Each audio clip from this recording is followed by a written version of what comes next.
Hello and welcome back to the Friendly Neighborhood Technician Podcast. Today we are going to talk about something that is near and dear to my heart, trainees. And maybe you're thinking about becoming a technician and you're going to be a trainee, or maybe you already are a trainee and you need some pointers and you need some ideas on how to be better at being a trainee and how to work towards being a technician for whenever you get put on the line. So let's get into that. Before we do, because it's Christmas, let's have a nice festive Christmas beer.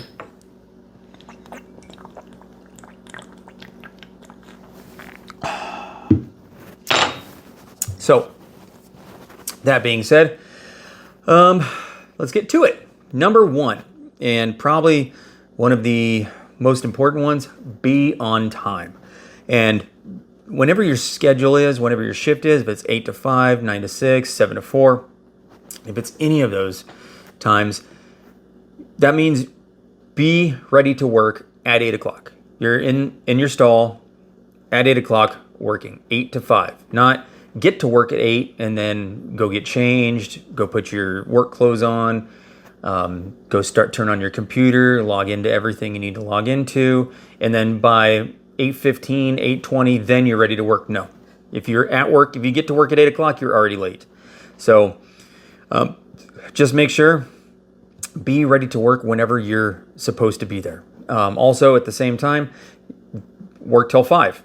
If you're work till 5, 6, 4, whenever you're off, work until then, not leave walking to your car by then. Then, because if you, again, you walk into your car by the time you're supposed to be off, that means you cut out another 15 minutes of work time.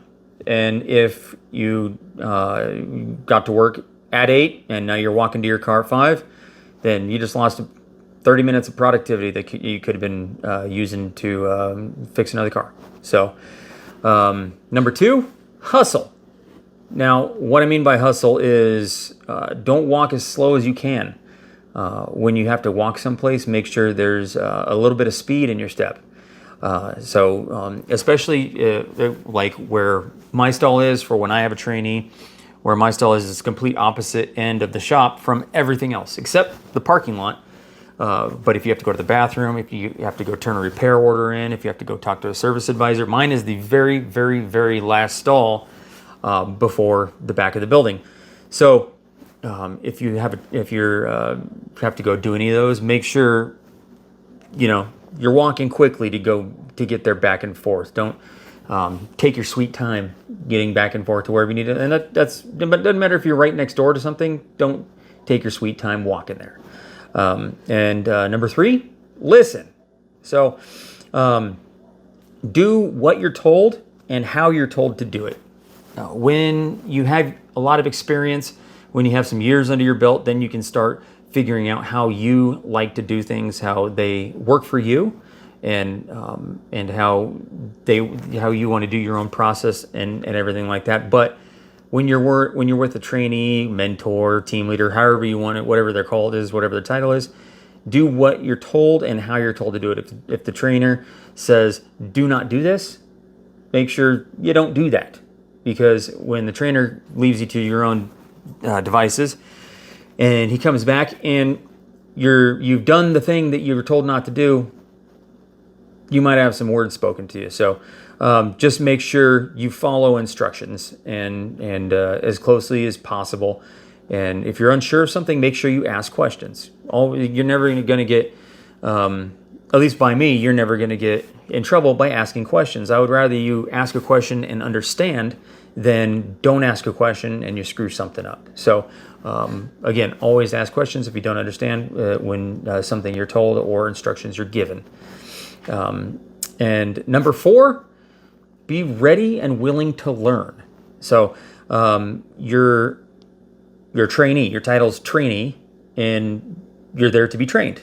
That's what a trainee does. You train.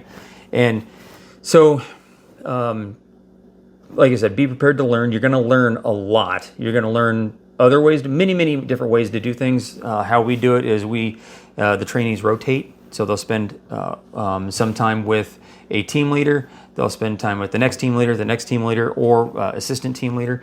So usually we have between 3 and 6 trainees, and every month they'll rotate. They'll go on a 1-month rotation, then they'll go on a 3-month rotation. So you're going to learn a different way each time to do the same thing. So just keep that in mind, and know that you're going to learn many, many different ways to do the same job. Number 5, don't act like you know everything, because you don't. And just like Bill and Ted said, the only true wisdom consists in knowing that you know nothing, which is true because you don't know anything. And even if you graduated from some community college, or you went to UTI or WyoTech or any of those trade schools, yeah, you know some things, but compared to the guy that's training you, you don't know anything. So you need to be able to realize that and open your mind to learning. Number 6, learn from your screw-ups. When you screw up, what you're going to do, learn from that. You need to learn how not to do things. Okay, I did it this way and I screwed up. I'm going to go ahead and not do it that way from now on. And realize that you've made a mistake, acknowledge that you made a mistake, and don't try to sit there and be like, oh, this and that. What about this? No. You made a mistake. Just deal with it. Move on. Learn from it. Just make sure you don't do it again. And do whatever you have to do to not make those same mistakes. One thing I was told a long time ago is never walk away from a bolt that's not tight. So, which means if you thread in a bolt, like, oh, I'm going to do it, don't turn around and then get sidetracked and do something else. Make sure that bolt's tight before you walk away, especially drain plugs. Because what's going to happen is you're going to turn around, you're going to walk away, you're going to forget to tighten that drain plug, and then you're going to get oil all over someone's driveway, and then you're going to get in trouble for that, and then you're probably going to get a day off for that if the oil touches the driveway. Just learn from the mistake. Like, one thing I always do, especially on the Mercedes engines, is with the oil filter, especially the oil filter when it's really difficult to see, such as on the CLAs, GLAs, the oil filter is all the way in the back of the engine. When I loosen them up, I always stick a long extension like that on there, and I leave it on there once it's loose. That way I can see, I have a visual cue that I know, hey, I didn't tighten that oil filter up, so don't start the engine before tightening it up, or you're going to get oil everywhere. Even if the oil filter's on the front of the engine, I'll do the same thing. I'll leave that long extension sticking off there, so because at least you can't shut the hood without paying more attention to that oil filter. So just if you have to do something like that, do something like that. It helps. And then number 7, take responsibility for your screw-ups. Like I said, if you screw something up, don't try to pass the buck and blame it on something else, oh, such and such. Just deal with it, realize you made a mistake, man up, or woman up, and learn from that mistake. Number 8, don't argue. Again, you don't know everything. So when you're getting trained by someone who has more than a decade of experience, don't sit there and argue with them about how things are, because you're not right. Because he's been doing that for a decade longer than you, and pretty much what they say goes. So there's no reason to argue for it. There's no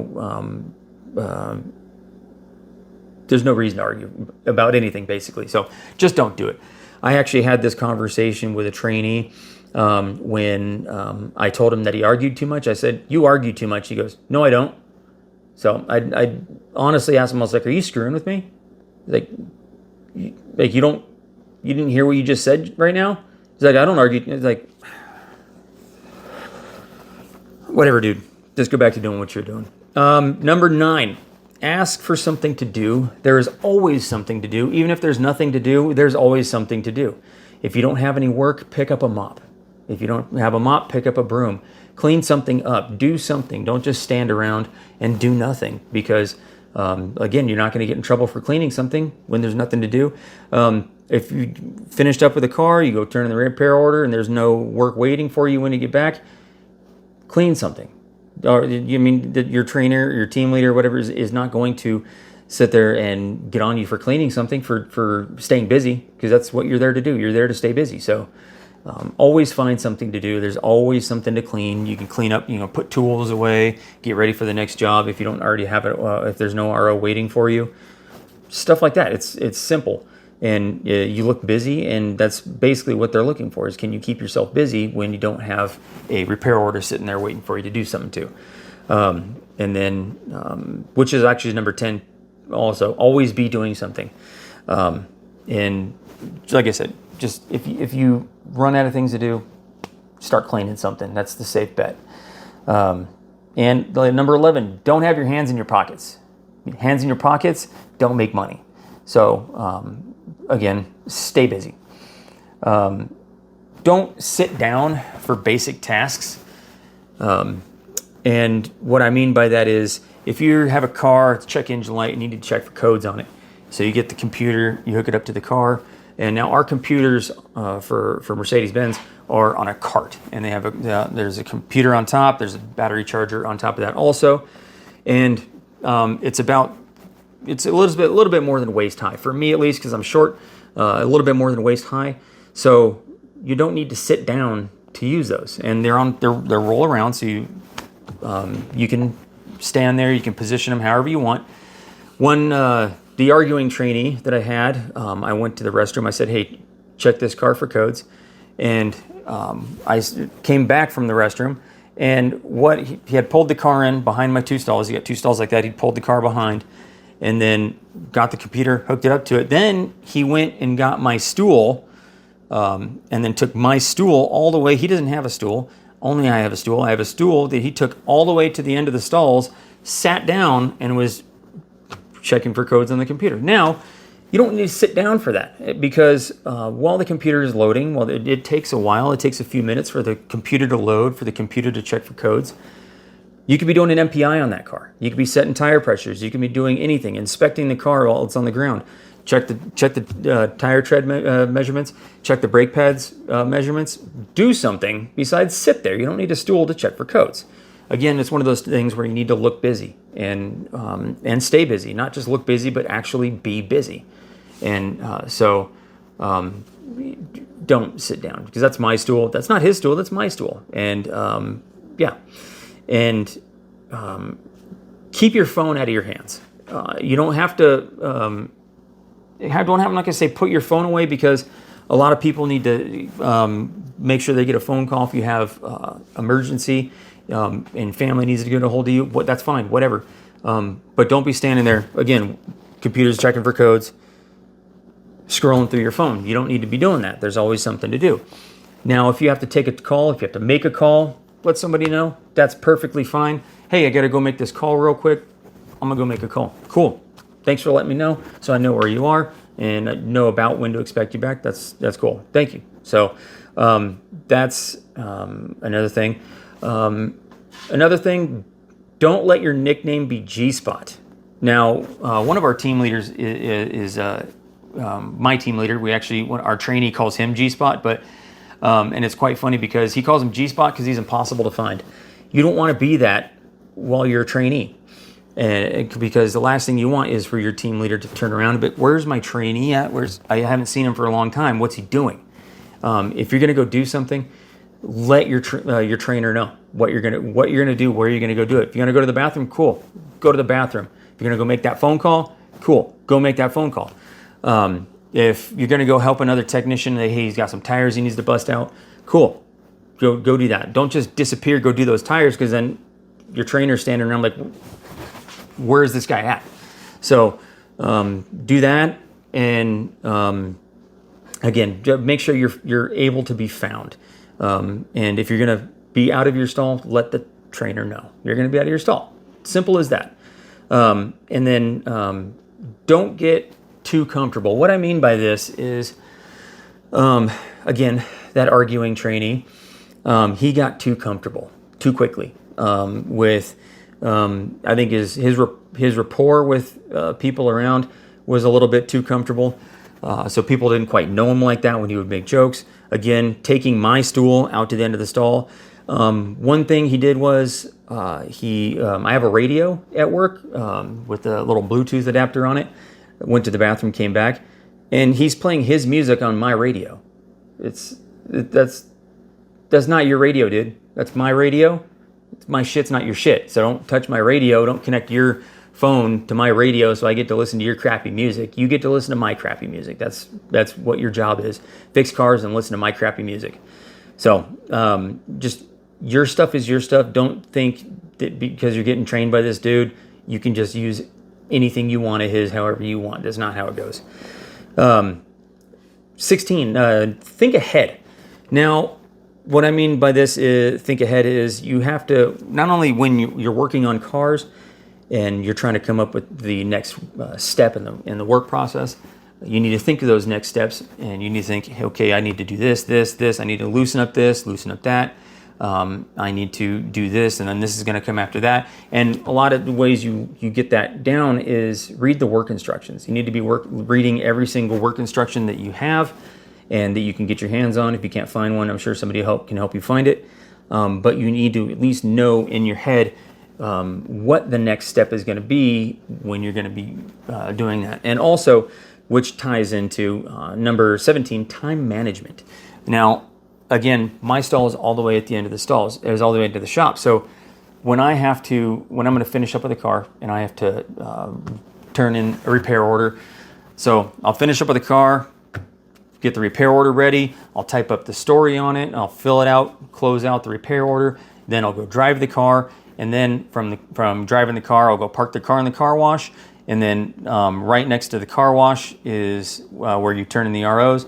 I'll go turn in the RO. Right next to that is the restroom, so I'll go to the restroom, and then all the way back to my stall. So I make this big loop out of it. So I'm not going drive a car, stall, turn the paperwork in, stall, bathroom, stall. I'm not zigzagging like that because it takes a lot of time. I regularly get 15,000 or more steps in a day, just because my stall is so far away from everybody else, or from everything, bathroom, booker's office, and whatnot. So, yeah, think ahead.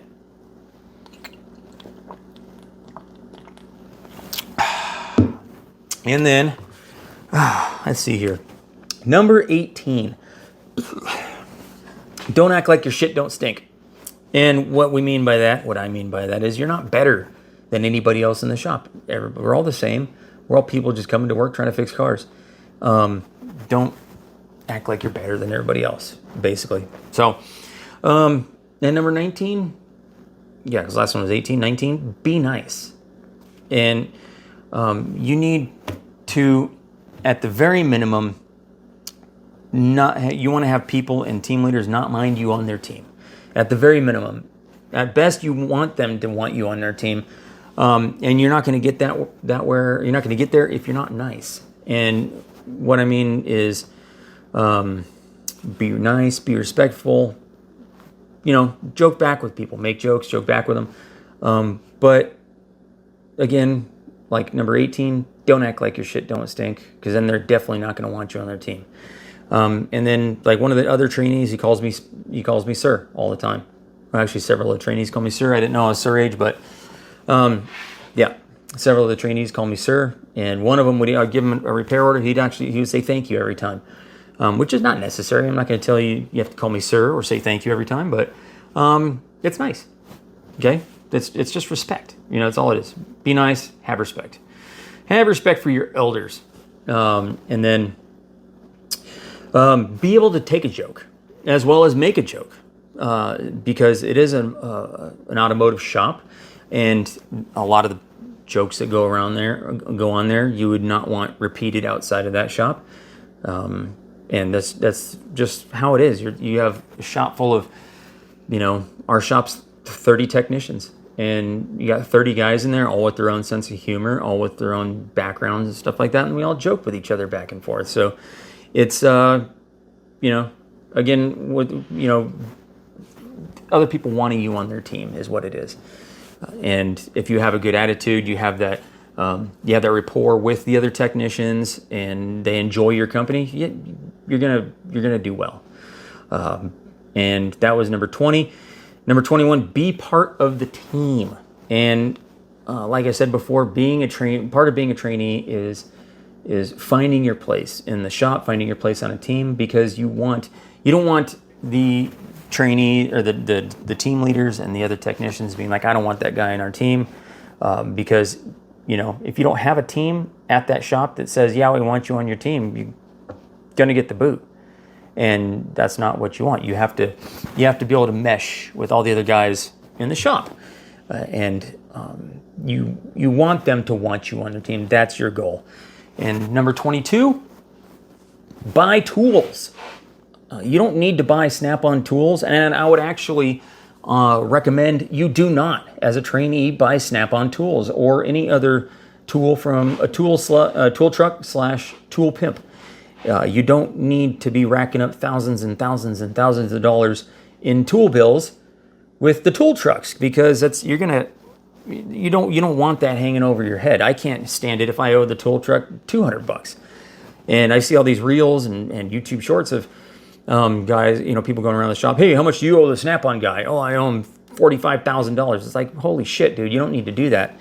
And that's just, I probably would have been there, honestly, if Mercedes-Benz didn't dictate how a shop should look. They have, everything has to be uniform.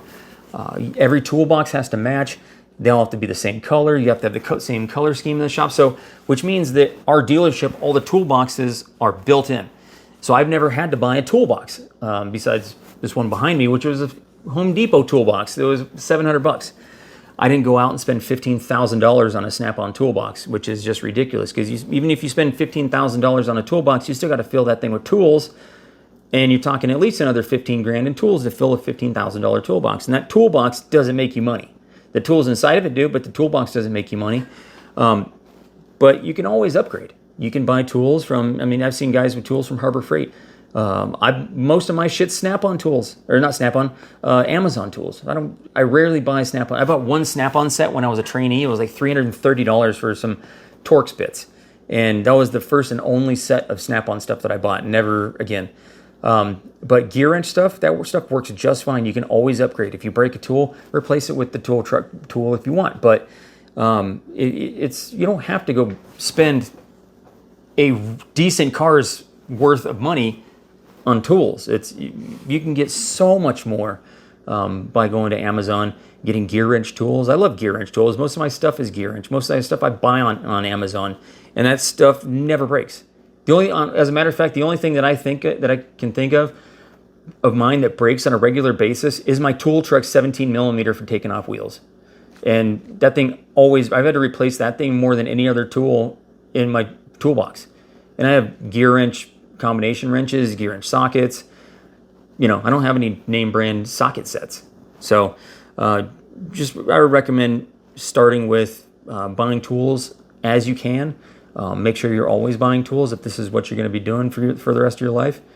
And just don't think you have to be in the Snap-on truck in debt, or the Mack truck, or the Matco truck, or the Cornwell truck.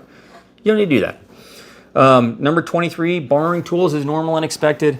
Like I said, you're not going to have all the tools right away, but buy tools, and you're going to borrow tools because of that. So, but if you break something, if it's not a lifetime warranty, or if you lose something, replace it.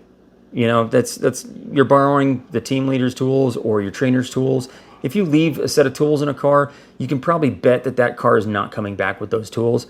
I don't think I've ever lost a tool in a car and had that car come back like, oh, here's some tools. And the last time, one of my trainees left basically all the tools for an alignment in the car. And that was a 21 millimeter, a 15 millimeter, a 13 millimeter, no, it was a 16 millimeter, 18 millimeter combination Cornwell wrench, or a mountain brand, again, not tool truck brand, but the combination with the ratcheting on each end, and an 18 millimeter. And it was about $100-something worth of tools that he just left in a car. That car never came back. And but yeah, he replaced those. And then also flashlights. If you lose a flashlight in a car, flashlights are a lot more expensive than they used to be. I've lost so many Streamlight flashlights. It's not even funny. I've been losing Streamlight flashlights since they were $150. Now they're $400 from the tool truck. So you don't want to have to buy a $400 flashlight. Just don't. Okay, so number 24. This is a career, not a job. And if you're going to be a trainee, you need to be in that mindset, because none of us that are working there, none of the technicians are there, had to go through the same process. Well, I mean, we none of the technicians that are there, that are line techs, are doing this just because it's a job. We're doing it because it's a career. We're not just going to, job hop and do some. I mean, some guys do dealership hop, but I don't. I've only been to one dealership. And this is, if you're going to be doing this the rest of your life, you need to have that mindset that, hey, this is what I'm going to be doing. This is what I'm going to be doing for a living. So you need to be able to make the best out of it as you can and be the best technician you can. So that's something to keep in mind. Is where you need to be mentally with when realizing that you're going to be doing this for a living. And then also one thing I want to recommend is, if you love working on cars, if you want to do it, like you want to work on your own car, or you want to fix cars up and everything, or you want to do that, you like doing that on your free time, I would recommend not doing this for a living, because it's very difficult to do this all day, every day, and then go home and then do it for yourself. That's one thing I run into with, doing these videos, rebuilding the engine or engines, and then trying to put other cars together. It's very hard to make myself get off my ass and go do it more when I've already done it all day, every day. So if you enjoy working on your own car and you want to fix up your own car, soup up your own car, whatever you want to call it, I would recommend not doing this for a living. Find something else to do. But, maybe you're that person that you can do both. Fantastic, more power to you.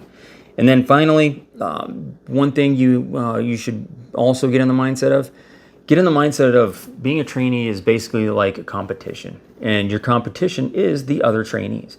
You're not guaranteed, just because you become a trainee, you're not guaranteed to be a line tech down the road. You have to be better, and you should want to be better than the other trainees. That's your immediate goal at that point. Be better than the other trainees, because you can pass someone up. If you're better than them, you can pass them up for the next technician spot. And that's one thing. It's like you should get in that mindset is be the best you can as quickly as you can, because that's how you're going to get that next technician spot and the next pay bump when that comes to the technician spot. Because here in California, trainee, let's see here, I'm not sure what a trainee makes. If it's minimum wage in California is going to be $16 an hour here pretty soon. So, but a technician, a line tech, their minimum wage, because they're required to have their own tools, is double minimum wage. So they're going to get another $16 an hour pay bump, which is probably going to be $32 an hour here in the state of California as a minimum wage for automotive technicians. So you want that, double increase in pay. That's what your goal should be. So make sure you're better than the other trainees, and make sure you're the one that gets that next technician spot. So that's it for that. That's all I have. Just those 25 talking points, and make sure that you do the best you can and get in that mindset of being a hustler and hustling and just getting stuff done and moving as quickly as possible. That's what we're looking for when we're looking for trainees. So if you're in UTI right now and you're listening to this or watching this, then make sure you have that mindset. You got to be better than the next guy. So thank you for watching. Make sure you give me that thumbs up, hit subscribe, and make sure you hit the notification icon so you get notifications when I post a new video. Thanks for watching and listening.